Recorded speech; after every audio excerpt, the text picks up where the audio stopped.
Senior तज्जियाकार Imran याकूब साहब।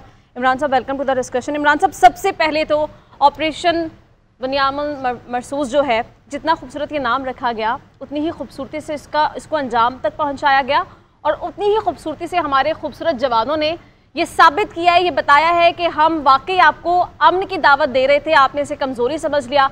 फिर अब आपको बताना बहुत ज़रूरी हो चुका था कि पाकिस्तान जो है अपना दिफा करना भी जानता है और आपको बताना भी जानता है कि हमला किया कैसे जाता है। इस ऑपरेशन के बारे में आप सबसे पहले मैं आपका जानना चाहूँगी, स्टांस क्या है, क्या समझते हैं आप, फिर उसके बाद आगे बढ़ते हैं। बिस्मिल्लाहिर्रहमानिर्रहीम। उनजिला यही बैठ के जी, मैं, हमजा और आप जब यहाँ बैठे हुए थे तो मैंने अर्ज़ की थी कि अगले जो 24 से 36 घंटे हैं, हाँ जी, उसमें आपको रिजल्ट आ जाएगा, क्योंकि पूरी कौम का भी बड़ा एक प्रेशर था और जो आलमी कुव्वतें हैं वो भी इसमें कूद चुकी थी। लेकिन ये सारे अमल पे बात करने से पहले ना, मैं एक जो मुनाफिकत बड़ा चेहरा है आलमी कुव्वतों का, उस पर ज़रूर बात करना चाहूँगा कि आप ये देखें कि अमेरिका बहादुर या उसके हवारी कर क्या रहे हैं। जो एग्रेसिव स्टेट्स हैं, मिसाल के तौर पे इसराइल, उसने एग्रेशन की, गजा में क्या कोई तबाही नहीं मचाई, लेकिन डायरेक्टली मुझे ये बताएं कि किसने नेतन्याहू से रब्ता किया? क्या ट्रंप ने नेतन्याहू को फोन करके ये कहा कि बंदे दे पुत्र बन जाओ, छड़ दो?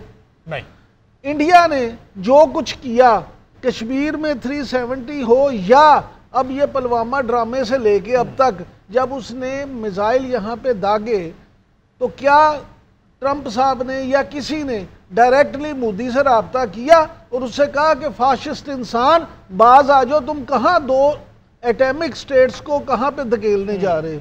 तो अगर आप अमेरिका बहादुर का या वेस्ट का किरदार देखें तो हमें ये नज़र आएगा कि वहाँ भी इतनी मुनाफिकत है। अभी काजी साहब फरमा रहे थे, पार्डन टू माई फ्रेंच, तो सर मुझे भी माफ़ कीजिएगा, जो नाम नहाद ये स्टेट्स हैं जो जमहूरियत की आप समझ लें कि दावेदार कहलाती हैं, जो जमहूरियत की माँ बनती हैं, जो जमहूरियत के दावे करती, बाज नहीं आती, थकती नहीं, असल में वो जो हैं वो सब इस्लाम दुश्मन कुव्वतें हैं, अमन की दुश्मन कुव्वतें हैं। हमने जब देखे पहलगाम का जो फॉल्स फ्लैग ऑपरेशन हुआ, हम पूरी दुनिया को चीख चीख कर कहते रहे, और इस दफ़ा आप इस पे यहाँ इस वक्त क्रेडिट ना देना बड़ी ज़्यादती होगी कि पाकिस्तानी मीडिया ने जिस तरह से रिस्पॉन्सिबल अपना किरदार अदा किया और जिस तरह से पाकिस्तान के सुफरा ने, मुझे तो कम से कम पिछले 30-35 साल में एम्बेसीज का वो किरदार पहले माजी में नज़र नहीं आया, जो इस दफ़ा हमारी डिप्लोमेट्स ने भी बड़ा अच्छा किरदार अदा किया। और फिर हमारी हुकूमत हो या हमारे सिपह सलार हों, उन्होंने जिस तरह से सारे मामलों को संभाला। देखिए, इंडिया तो बार बार कर क्या रहा था, इंडिया ये कर रहा था कि हमें इश्तिहाल दिलाने की कोशिशें कर रहा था, और उसका मीडिया क्या कर रहा था वो आप सबके सामने है। लेकिन पाकिस्तान ने इंतहाई रिस्पॉन्सिबल स्टेट होने का ना सिर्फ सबूत दिया, बल्कि पाकिस्तान ने कहा कि नहीं, हम अपनी मर्जी से आएंगे और तुम्हारे हम किसी भी हथकंडे का शिकार नहीं होंगे। इन्होंने वेट एंड सी पे अमल किया। और देखें, उस वक्त जब इंडिया ने मिसाइल किए, मासूम बच्चों को, मासूम शहरियों को शहीद किया, अमेरिका हो या सऊदी अरब हो या जितने दोस्त ममालिक थे, सबसे पाकिस्तान ने कहा कि जनाब ये हकाइकें देख लें। फिर इंडिया को मुंह की खाना पड़ी, इंडिया को इवन वहाँ खुद उनके गोदी मीडिया में भी लोग मजबूर हो गए कि वो सच की आवाज़ कहे और कहें कि ये जो हमें दिखाया जा रहा है ये सच नहीं है। उसके बाद फिर आप देखें कि पाकिस्तान ने फिर तहम्मुल का मुजाहरा किया, लेकिन फिर इंडिया ने जो किया उसके बाद ये जवाब बनता था। और जिस खूबसूरती से हमारे शाहीनों ने ये जवाब दिया, जिस खूबसूरती से हमारे पाक अफवाज जो हैं और बहादुरी से वो अपना उन्होंने दिखाया, तो अमेरिका असल में अमेरिका को भी समझ नहीं आई, अमेरिका हो या इंडिया हो, कोई भी उसको ये बिल्कुल अंदाज़ा ही नहीं था कि पाकिस्तान जो है वो इस वक्त अस्करी लिहाज से इतना मजबूत हो चुका है। इंडिया ने हमें अंडर एस्टिमेट किया। ये भारतीय आवाम की आवाज़ है जिन्होंने अपने मीडिया को, गोदी मीडिया को आईना दिखाया और बताया है कि यार ये 2025 है, हैव सम गट्स। अगर आपने नकल करनी है ना तो उसके लिए भी अकल की ज़रूरत होती है, ना फुटेज ना आपके पास कुछ, और आपने सिर्फ फेक न्यूज़ का बाजार गर्म करके रखा था।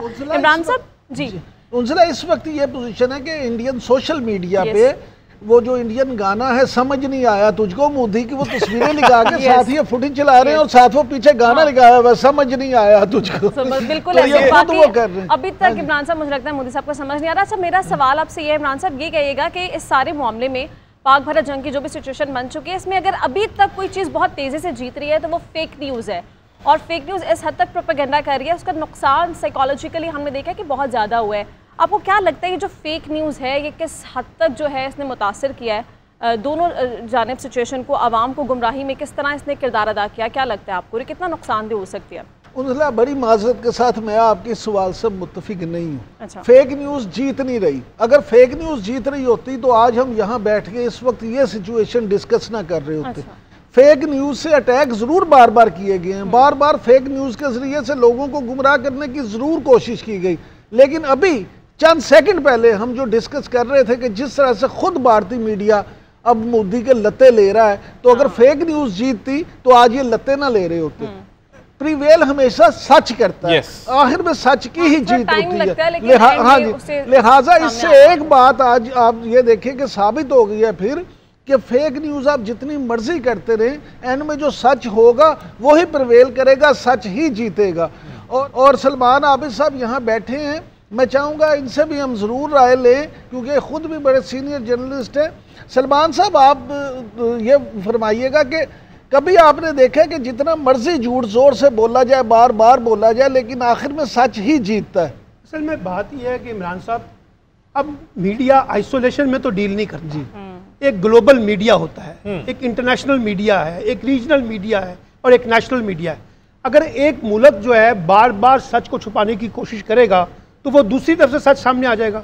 अब देखा ना, आपने देखा कि जो कुछ इंडियन मीडिया कर रहा था उसके मुकाबले में इंटरनेशनल मीडिया कुछ और बात कर रहा है, रीजनल मीडिया कोई और बात कर रहा था। इसलिए भारत ने जो हाइप क्रिएट की थी इस पूरे कॉन्टेक्स्ट के अंदर और जो नैरेटिव बनाने की कोशिश की फेक न्यूज़ की बेसिस के ऊपर, वो जादू चल नहीं सका, इसलिए कि वो ट्रांसपेरेंट नहीं था, उसमें इन्वेस्टिगेशन नहीं थी, उसमें तहकीक नहीं थी, उसमें एविडेंस नहीं थी, इसलिए वो प्रिवेल नहीं करना था। और पाकिस्तानी मीडिया को इसलिए पसीना मिली, पाकिस्तानी मीडिया ने वो शिद्दत पसंदी नहीं दिखाई इमरान साहब। जो भारतीय मीडिया में आपने देखा जिस किस्म की गुफ्तगू, जिस किस्म का लहजा, जिस किस्म की फेक न्यूज़ वो कर रहे थे, तो इसलिए आज पाकिस्तानी मीडिया में बहुत अच्छा लग रहा है, इसलिए कि उसने बकायदा एक रिस्पांसिबिलिटी का रोल प्ले किया। इसलिए मलिक साहब आपका शुक्रिया अदा कर रहे हैं, आपको मुबारकबाद दे रहे हैं, और ये सबका शुक्रिया कि हमने यहाँ पर वो इश्तिहार अंगेज़ी की, जो इश्तिहार अंगेज़ी हिंदुस्तान ने की नहीं है। लेकिन मलिक साहब, आप एक सलमान साहब बात याद रखें कि मुसद्दिक मलिक साहब आसानी से किसी का शुक्रिया अदा नहीं करते। अच्छा इमरान साहब, इस सारी सिचुएशन में ये भी है कि हमने देखा है कि भारत ने कोशिश की थी कि पाकिस्तान में कहीं कोई कॉन्फ्लिक्ट है, पॉलिटिकल इंस्टेबिलिटी है या हमारी इकोनॉमी जो है उस तरह से स्ट्रांग नहीं है, तो इसको पाकिस्तान के अगेंस्ट इस्तेमाल किया जाए। लेकिन इस चीज़ का क्रेडिट मुझे लगता है हमें भारत को देना चाहिए कि उन्होंने, अगर कहीं कोई कॉन्फ्लिक्ट था भी, तो उन्होंने इस सिचुएशन में पूरी कौम को मुत्तहिद कर दिया और पूरी कौम आज एक पेज पर खड़ी है, एक ज़बान होकर अपने पाक फौज के शाना बशाना। उसकी बुनियादी वजह यह है कि शायद वो हमारा जो जज्बा ईमानी है उसको भूल चुके थे। पाकिस्तानी कौम आप देखें कि उसको जितने मर्जी आपस में शिकवे हों, शिकायत हों, वो किसी से नाराज़ हो, किसी इदारे से नाला हो, रियासत के साथ गिले हों, लेकिन जब बात ईमान की आती है, जब जज्बा शहादत की बात आती है, तो फिर हर चीज़ पीछे चली जाती है, फिर कोई चीज़ भी उस तरह से नहीं रहती। यही वजह है कि आप ये देखें कि जैसे ही 6 और 7 तारीख की रात इंडिया की तरफ से शब खून मारा गया, जब ये हमले किए गए, तो उसके बाद पूरी कौम आपको यकजान नजर आई। और उसके बाद आप ये देखें कि ये इंडिया के लिए कितना सबक है कि उसने हमेशा रात की तारीकी में पाकिस्तान पे हमले किए।